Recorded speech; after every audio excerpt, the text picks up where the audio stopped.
Salutations, people who watch things on the internet. It's time for our Doctor Who review of the episode The Girl Who Waited. If you haven't done so already, go up, subscribe, go down below, leave a comment about your thoughts about this episode or any things we talk about during this review. Like it if you love it, hate or thumbs down if you hate it. I don't care. Just press one. It's like, you know, which one I'm going to choose. Oh, thumbs up. Oh, no, dislike. Last week's Doctor Who review we'll put down there, and then we'll throw some the time lapse of me setting up this new area in my house will be down over there. I literally got done watching this episode like 5 minutes ago, and so it's still just going through my head, and I think it's cool because I'll be able to like pull up bits and pieces of this episode here and talk about different things. Not that you can see this, but at least for me to be able to talk to you. And this is going to get better because this TV is going away and we'll have a big plasma screen thing, flat screen, LCD, titanium, something. You know what I'm talking about. So that'll get cooler over there. Maybe we'll do something fun in the background. And maybe we'll just even get these to green screen capacity, which would be even more awesome. I really, really, really, really, really, really liked this episode. It felt like I haven't seen an episode this good in a really, really long time. It may have not even been this good this entire 5th or 6th season. Maybe overstepping the bounds a little, but it very much encapsulated everything I wanted it to be that I felt was lacking, especially from this season and especially last week's episode in particular. It was the ability to... It doesn't fit into, yes, the long string out of what's going on and how everything... But I think it built some very good foundational blocks about where we're going to end up by the end of the season when we get back to Lake Silencio and the Doctor dying and this kind of stuff. It was a really amazing character piece about Amy and what makes up Amy and kind of her past and her future and her understanding of herself and her understanding of the Doctor and her understanding of Rory. And, you know, so much, this big question about, like, does Amy choose Rory or does Amy choose the Doctor? I think this episode is finally our linchpin in the sense that we see Amy care about Rory so much. And I love... And spoilers all over the place on this one. That scene between Amy and Amy, and this beats Andy Serkis acting against himself in Lord of the Rings. Karen on Karen action, and that's just kind of hot right there. What was fantastic, her ability to play off herself, and she's, you know, older Amy, Time Stream Amy, talks about, you know, there's nothing you can say to me. And then younger Amy, without skipping a beat, says, you know, what about Rory? She's like, 3 words, what about Rory? And it killed me. I cried a little bit through this episode. And don't lie, you did too. So much depth about it. I was a little worried seeing the trailer last week. I was like, oh, they're just in this white space. It feels like it's going to be one of these contained episodes. The CG, the green screen work on this was fantastic. I've seen some really bad 3D or green screen environments. If you ever watch V, it was horrible. Like, they had these wide shots of like this play, and it was just bad. But they made it work. A lot of those wide shots in those places and in the white rooms were all green screen. Like, if you look close enough, you can tell they're green screen. But the way they did it and the way they played with perspectives, and literally they shot one angle and then shot a different angle, and it was like filmmaking mumbo jumbo. But it looked great, and then they meshed that up with some practical stuff when we got into a little bit of the garden set. But I guarantee if there's a Who Confidential about this, they'll show how like half of a wall was something and then everything else was green. Which was really cool. I really enjoyed how well they did it. The makeup was fantastic on older Amy.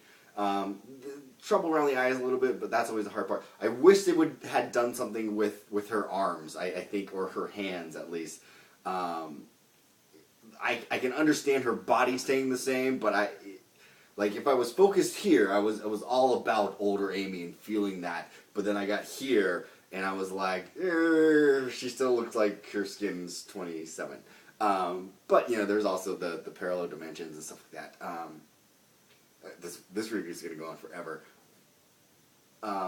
And so there was this great the questions of morality came up already, and then the Doc Brown 1984 alternate time stream kind of came into the beginning, and I thought they were going to set it up at first, and I guess they ultimately did. Was when there's that old like riddle or proverb, or not even proverb, but one person's in one room and the other's in, like, if you had a choice, there's two buttons and you press one, you die, or if you press two, the other person dies, and like you have to make a decision. And really, ultimately, that's what Rory ended up with. Like, there was that intense struggle with who he was gonna essentially let go and kill, and it was amazing how much they were able to draw me into that story point and make me really care about both Amy's, because this older time stream Amy just brought up this experience and loneliness and solitude that she brought into this thing where she had been thinking for 36 years about these people who left her behind.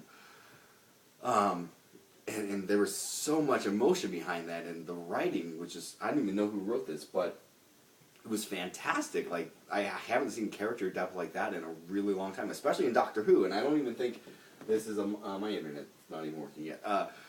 This isn't even, I don't think it's a Moffat written episode. Someone correct me if I'm wrong.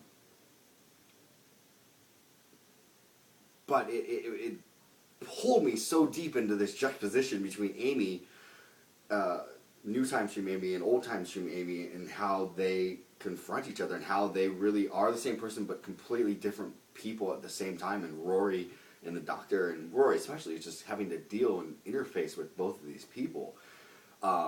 Great that old Amy. There were so many good moments in this episode, from sword fighting Amy. That's hot.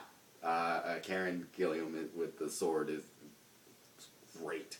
And I said on Twitter, Karen Gilliam or Amy Pond is my new Pam Beesly. I used to have this thing for Jenna Fisher on The Office, and it's kind of worn on me, but Amy Pond has now superseded Jenna Fisher as my go-to crush on TV. There's the moments with the sword. Rory had some great moments in this too, and there was even that moment toward the end when the Doctor basically, I can't remember what he says to Rory, but Rory snaps back at him and says, I'm not becoming you. In that whole, I think it was right after the Doctor says, I lied. And then there was a great moment where older Amy says, I trusted you, and that whole trust your Doctor thing comes back here, and then Rory says, I don't want to become you. So some very interesting, and the whole breakdown where older Amy's like, just tells the Doctor off when they first establish that connection. She's like, no, you're not a good person, and I hate you, essentially. Very interesting moments here in terms of getting to know what's going to happen and what's setting things up for later episodes, in terms of who the Doctor is, who Amy is, how these experiences are shaping them, how Amy ultimately views Rory, and how Rory ultimately feels about it. I think it's more lopsided towards how Amy feels about Rory, because I think we're still going to hit a moment where Amy has to choose and figure out where her loyalties really lie. And technically, it was older Amy that says, I hate the Doctor, not younger Amy. Complete side note, because younger Amy was in a different time stream for a while and had at least been a week off, and then they rejoined the timelines. So technically, Amy is now older than she was ever before, and I don't think they'll ever bring it up, because that's the really geeky, nerdy thing that we do, is we sit here and go, oh, she said she was a week older. She'd already been there for a week, and so technically she's further along in a time stream, and they eventually bring that Amy back onto the TARDIS. It's so cool, like the sonic probe, that I wish they had talked about how Amy figured out how to build a sonic screwdriver, that she hacked an interface. Like, that Amy, amazing. Like, I want her along with me in any post-apocalyptic scenario, because Fatty just figured out how to slice off the hands of the bots and reprogram them, and there's some bigger, little minutia things that don't really get explained, like where these things keep materializing from, and blah, blah, blah, and this whole weird ultimately weird setup. They end up on this quarantine inside part of this planet and not on the outside of it, the one-day disease and everything like that. But I'm clearly overlooking a lot of that. Last week I nitpicked the hell out of the episode, even though I didn't think it was this bad. This week, Rudy and Liz may nitpick bits and pieces of this, but I hope their overall sentiment is that they loved it. And actually, I haven't seen a lot of people talking about it on Twitter, and a number of people had been telling me before I shot this was that they were interested in my thoughts, but I don't know if I'm the only one that is like feeling like this. Clearly, I don't know if this is even eligible for an Emmy next year for TV because it's BBC America and whatnot, but I would easily put this up as the best episode this season, if not eligible for an Emmy next year, or it should win for a lot of different things, since the Emmys just happened this past Sunday night. But I would hope it would. I hope we come back around and people go, wow, that was clearly the pinnacle of Doctor Who. And it may get better from now. I'm hoping. And next week's episode, to kind of talk about that a little bit more, looks like the monsters episode that we thought the little boy episode was going to be. This looks like it is a monster episode with lots of elements, though it feels a little bit like the Christmas special on the bus where you are thrown in with this, or even the Tenet episode where they're all on the ship and it's coasting towards the sun. Like, you're going to get this giant cast of characters, it's like 5 or 6 other characters that are now stuck with the Doctor, and they're all stuck together, and we have to get to know them in a really short period of time. So that could be a whole nother boat by itself, but it looks like it's definitely going to be a Doctor-centric episode. Probably not so much continued storyline. I think really that storyline's going to get wrapped up in episodes 12 and 13, and so I think this one is, I don't know what episode this is. I think it's 9 or 10, so we're getting really close to 12 and 13, and I don't know in between 10 and 11 whether we're going to get a lot of extra stuff, or if these are really just going to be the episodes that should have been in the first half in terms of spreading them out and keeping them a little more self-contained and everything like that. Yeah, I had another thought right there, but it went away. It's a solid episode. I'll watch this again. This one I felt was amazing. The use of that giant, ridiculous magnifying glass, and there's a couple shots where you just see Rory looking through it, and you're like, that's pretty awesome, man. Some of the cinematography and the work where they put Amy and Amy next to each other, reflecting, was just fantastic. The way it was shot. Let me skim here a little bit and see if we could pull up some other points. I'm really impressed by how this episode seemed to have so much packed into it in terms of that's what I was going to talk about. Yeah, I was almost a little worried because I looked up at the clock and I was like, there's 15 minutes left and it feels like we're hitting the climax.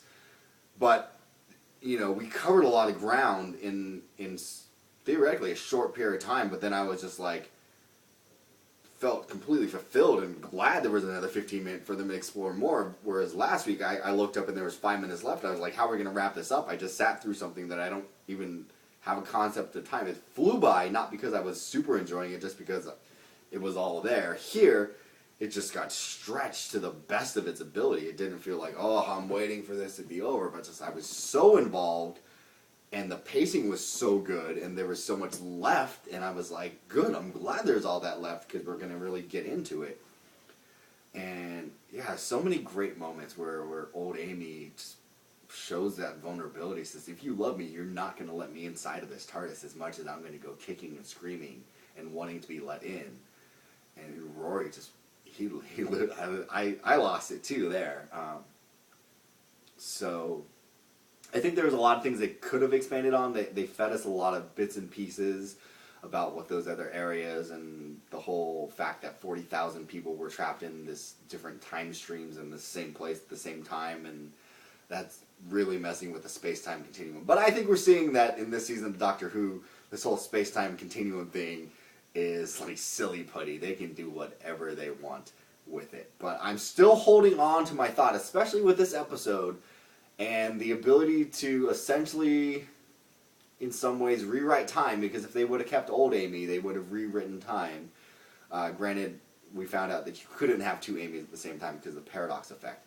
I'm holding fast to the fact that I think everything's going to reset. When that universe reset and things became different, I still want to believe we're going back to the crack in the wall and the whole silence thing and the whole perception filters and the whole messing with time and time, the crack in the wall sucking things out of existence, that we're going back to stop the crack in time in the first place, and the reset just happened to get us to the place we are now. But, that, not a lot of evidence still in this episode. There's not a lot of concrete evidence. I think in my head I'm piecing things together and want this to be true in the sense that they've opened a lot of cans of worms in the last season and a half, and a good way to fix all those holes, as opposed to either just living with them and pretending like they don't exist, or actually trying to fix them and explain them away, is to, in a sense, explain them all away one foul swoop and kind of go back to where we were pre Matt Smith almost, and there, and the whole. Let's talk about the Doctor himself. We've learned a lot about him, and we're learning more and more about his history. And I talked a long time ago about the transition from Tennant to Matt Smith, and like how there was this literal breakdown because of the whole Rose thing and him feeling guilty, and the whole Donna thing and Rose thing, and him feeling guilty about not being able to save people, essentially, and how Matt Smith's Doctor is really a broken Doctor trying to figure out who he is again, in the sense that he's still regenerating in a loose cannon in a lot of sense. We've seen in this season, particularly, a lot of loose cannon, out of character things that we didn't think the Doctor was capable of, or things that we didn't think the Doctor would do, because we see him essentially as a good person. And there's a lot of stuff to suggest that they want us to think of him as a good person, and he is doing the right things. But, man, more and more, the Doctor has his own agenda. And even the very last glimpse in this scene is this little look back from Matt Smith that puts a whole lot of uncertainty into everything that we just saw in the previous scene once they're back on the TARDIS before they take off. Let's see, I don't even remember what that look was, or what the line was. If iTunes wants to cooperate, I'll show it to us. Let's see here.